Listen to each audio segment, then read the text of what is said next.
Welcome everybody, my name is Nairi and this is Fly Little Birds, and on this channel I talk about things around childhood trauma, adoption, fostering and family life, and I have two adopted sons. So today I'm going to speak to you about separation anxiety as the technical term, but how it feels for children when they're away from you and the types of behaviours that they display. So the first thing to say is when you have an adopted child, foster child, or a child that's suffered childhood trauma, they start to build up familiarity around themselves to make themselves feel safe.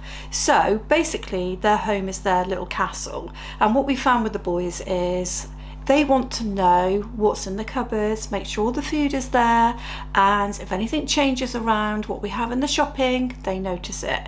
They notice anything at all changed in the house. So it could be anything. It could be that we've moved a picture on the wall, or we've got rid of something, we've changed the dog bed, or we've changed a cat food, or anything at all.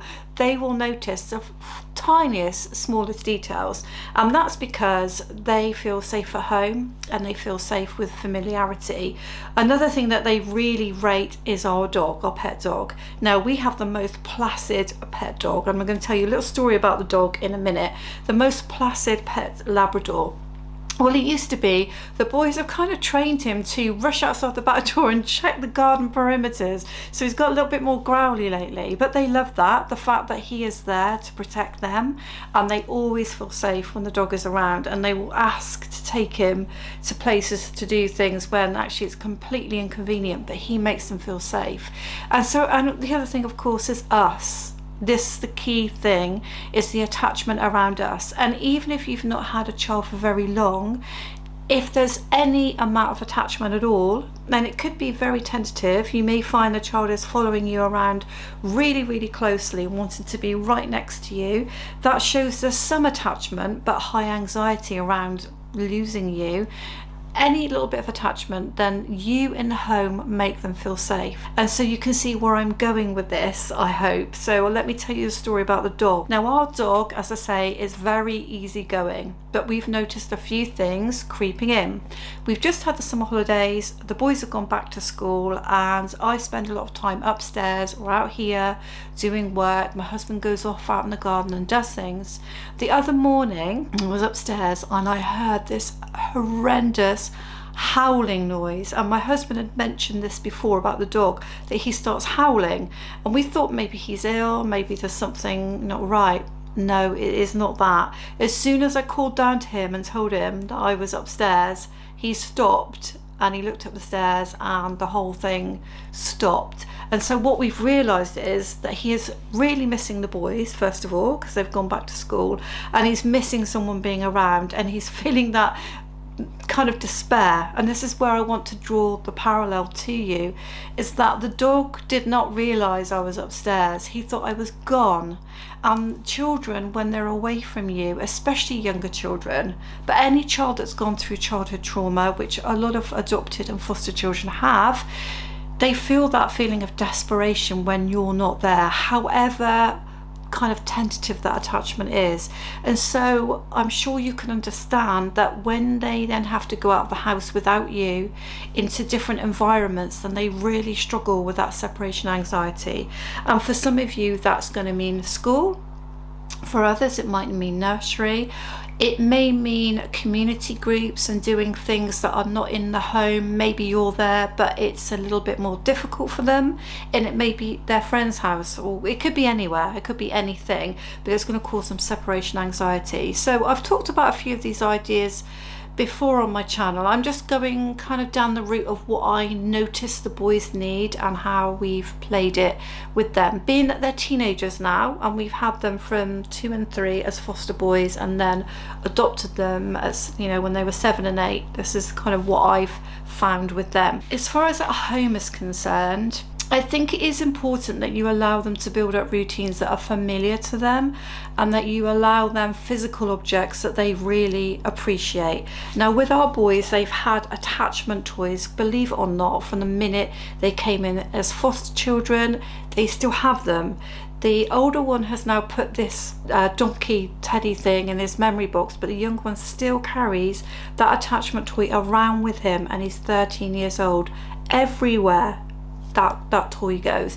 So if you're able to build up a symbolic toy or a symbolic thing, and you're in the situation where your child is still quite young and they're allowed to then take that toy with them to nursery or school, what it does is represents you in some ways to them, but kind of home. It represents home, and home represents you. So the first thing to say is, if they're allowed to do that, if whoever the powers that be, wherever they're going, allow them to do that, even if they're older, let them do it. That's my first thing to say. My next thing to say to you is when they go to groups, so let's just leave school out of it for a minute.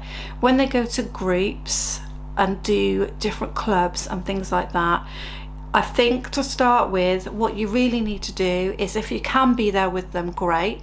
But if you can't, start small. Don't go for something that has a lot of people, noise, distractions, new things to learn. To start really small with the smallest ideas. It may be that you're homeschooling, therefore it's important to get them out to different things other than being around you. Or it may be that they're at school, so they are used to being away from you to a certain extent. But that won't matter, because any new thing, however exciting it is, it could even be a friend's party, which is really exciting, will give them huge anxiety, particularly if you're not going to be there, or if you're there but you're distracted because you have to do other things. That feeling that the dog has, I know it's a really, really weird parallel of desperation because they just feel completely lost and at sea. That feeling is very real to them, very traumatic. And so start small with clubs and community things.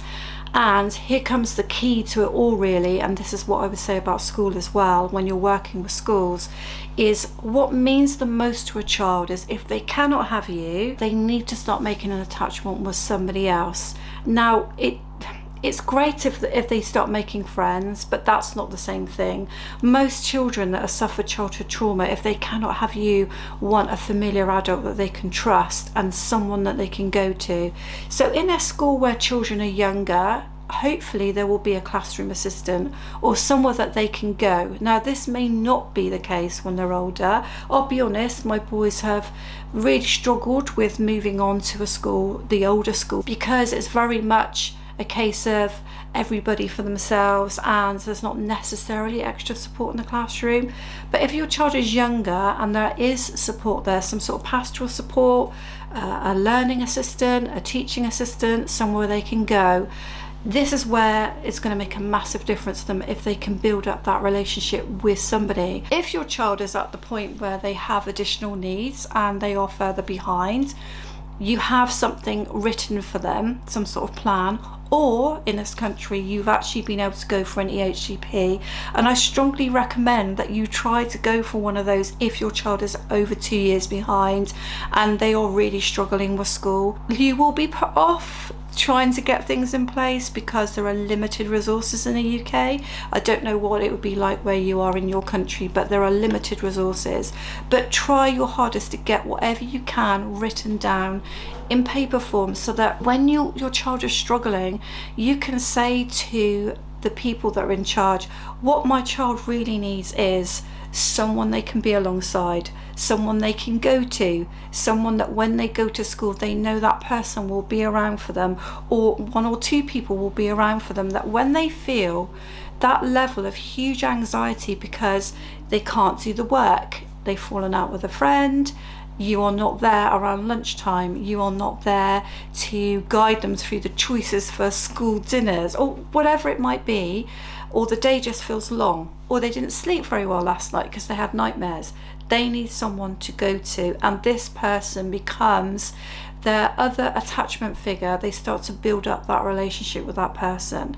Now there is something to say about this. I do remember that when one of my sons was younger, he built up a relationship with someone at school when he was in the younger school, and then that person wasn't the right person, because they then gave him everything he wanted as soon as he wanted it, and because there were not enough boundaries then, he then rode roughshod over this person and got himself into a lot of trouble. So it is about that person being aware that they could also be manipulated and controlled, because that's another way that children who have suffered from childhood trauma try to organize their world. They do not want any surprises, so they might manipulate an adult. They may try to get what they think is right for them, because it's a case of survival, and that's the way they survived in the past. If they didn't try to get hold of some food, then they wouldn't be fed. That's just an example. What I can say is, if you find that your child is really struggling to leave you and school is the option for you, then you do need to fight really hard to get what you think the child needs. I can remember being told quite early on with my boys they didn't need EHCPs. It was our special educational needs support, and we already have one in place for the older child, and I still think there's a chance we might have to go for one with the younger child, because his understanding of relationships and how to keep relationships and build friendships is just so limited. So fight for what you need for them. So I hope that helps you to understand a little bit more about what it feels like for them to have separation anxiety, and how familiarity both in environments and people is key if you cannot be there. So please subscribe if you want to, check out membership if you want to, and I'll see you on Fly Little Birds. Thank you.